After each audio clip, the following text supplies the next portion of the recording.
నమస్తే మిత్రులారా.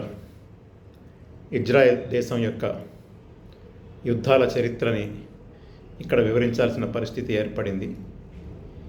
అందరూ కూడా 2023లో హమాస్ చేసినటువంటి దాడిని గుర్తు తెచ్చుకుంటూ అదే 1500 మంది చనిపోయినటువంటి ఘటననే చాలామంది అమాయకులు సూచిస్తూ ఉన్నారు. ఇజ్రాయెల్ ఏర్పడిన తర్వాత 15 దేశాలతో అది యుద్ధం చేసింది. 1948లో 49 2 సంవత్సరాల్లో అరబ్ ఇజ్రాయెల్ యుద్ధం జరిగింది. 1956లో సూయిజ్ యుద్ధం జరిగింది. 1967లో 6 డే వార్ జరిగింది. 1982లో లెబనాన్తో యుద్ధం చేసింది. 2006లో రెండవ లెబనాన్ యుద్ధం చేసింది. 2008లో 2012లో 2014లో 2023 నుండి గాజా యుద్ధం చేస్తూ ఉంది.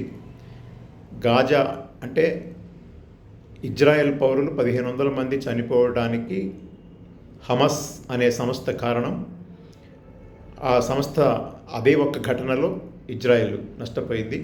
ఆ తర్వాత ఇజ్రాయెల్ దానికి కౌంటర్గా 64,500 మందిని ఇజ్రాయెల్ చంపింది.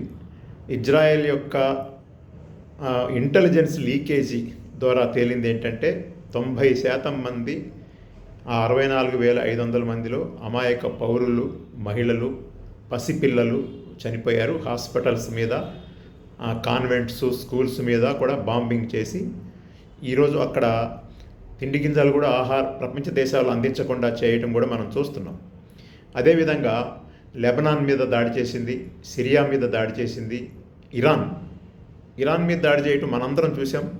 మొన్న 2 నెలల క్రితమే ఏమాత్రం కూడా సంబంధం లేదు ఆ యుద్ధంలో. ఇరాన్ ఏమి దాడి చేయలేదు, అయినా సరే ఇరాన్ మీద యుద్ధం చేసింది. అమెరికా సహకారం తీసుకుంది. తర్వాత అమెరికా తిప్పికొట్టింది. ఇజ్రాయెల్ చేసిన ఈ యుద్ధాలన్నీ కూడా అమెరికా సహకారంతోనే చేసినాయి. అమెరికా అరబ్ దేశాల దగ్గర ఇజ్రాయెల్ అనే కుంపటిని రగిలించి అక్కడున్న సహజ వనరులు, ఆయిల్ నిక్షేపాల మీద కన్నేసి నిరంతరం అక్కడ అంతర్యుద్ధాలు చెలరేగేలా చేయటం ద్వారా ఆయా దేశాల్లో కుంపట్లు పెట్టడం అమెరికా, అక్కడ నిరంకుశ రాజుల్ని ప్రోత్సహించటం అదంతా చేసింది. అందులో భాగంగా అక్కడ ఇజ్రాయెల్ అమెరికా ఒక పావులాగా వాడుకుంటూ చేసింది.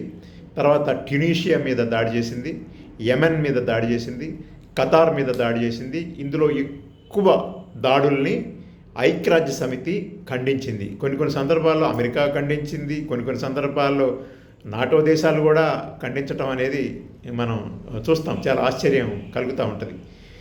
కాబట్టి పాలస్తీనా అనేటువంటి దేశానికి భూభాగమే లేకుండా చేయటం కోసం ఇప్పుడు అది యుద్ధం చేస్తూ ఆ భూభాగం మొత్తాన్ని ఆక్రమించుకుంటూ ఉంది.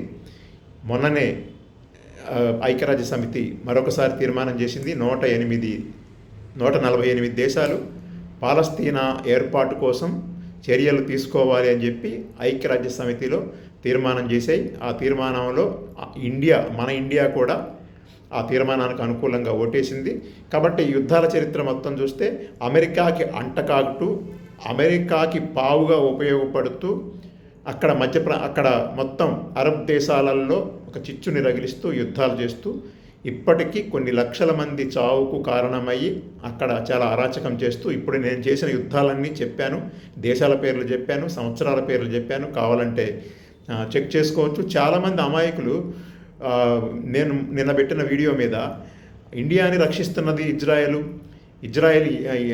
వల్లనే ఇండియా బతుకుతుంది అని కూడా కొంతమంది అమాయకులు కామెంట్లు చేస్తున్నారు. ఎందుకు ఇలా చేస్తున్నారని చూస్తే వాళ్ళకి వాట్సాప్ సిలబస్ తప్ప వాళ్ళకి ప్రపంచ చరిత్ర తెలియదు, ఇజ్రాయెల్ ఏర్పాటు తెలియదు, ఈ యుద్ధాలు తెలియదు. ఇవన్నీ తెలియక వాట్సాప్లో వచ్చినటువంటి సిలబస్ను చూసి కొన్ని అభిప్రాయాలు ఏర్పాటు చేసుకొని చేస్తున్నారు. నిన్న నేను చేసిన వీడియో మీద వచ్చినటువంటి కామెంట్స్, ఇన్స్టాగ్రామ్లో, ఫేస్బుక్లో వచ్చిన కామెంట్స్కి వివరణ ఇవ్వడం కోసం నేను ఈ వీడియో ద్వారా వివరాలు వివరిస్తున్నాను.